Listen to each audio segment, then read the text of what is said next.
درت شويه زبده مع اللحم ومع الدجاج ونقعد نقلي فيه حتى يدي اللحم والدجاج طعم الزبده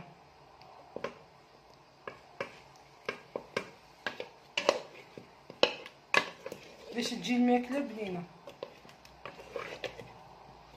بعد نحط شويه بصله نقعد نزيد نقلي فيها هي حتى يتبدل لون البصله.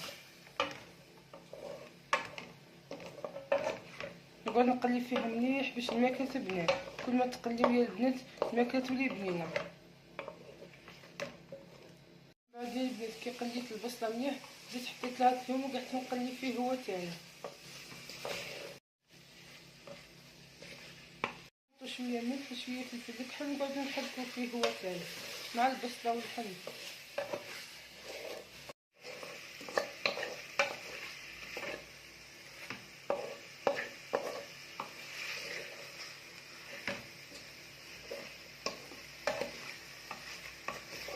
وهنا بعد ما قليتها وخلصت وقليتها مليح مرقتها بالماء وخليها طيب. وكي طيب نرجعو يا البنات. وهنا يا البنات كي طابت لي المرقه نص طياب حلو حلها الحمص. نتوما يا البنات اذا كان الحمص تاعكم ماهوش طايب لوحوه مع الاول. انا الحمص تاعي طايب هذيك لحتو دركا نخليها طيب. وهنا يا البنات جيت نداوي اللحم تاع نثوم.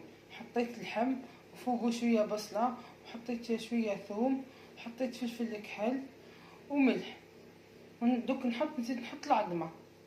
هنا يا البنات حطيت شويه عظام ونخلط ونزيد نحط الخبز اليابس. وهنا يا البنات حطيت الخبز اليابس هاني نخلط فيه.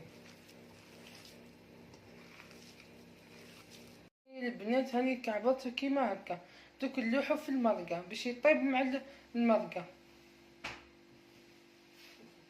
انايا الحمص تاعي طايب لديك ما حطيت الحمص حطيتهم هما تاني بصح نتوما اذا كان الحمص تاعكم ماهمش طايب خليوه يطيب مليح باش تحطوه باش ما يجيش من بعد الحمص خضر. هي كي طابت المرقه واختارت هاني حنحط كعبة اللحم ملح نخليهم يطيبوا. بعد ما طاب المثوم تاعي حطيته في السحنه. هذا هو الشكل النهائي.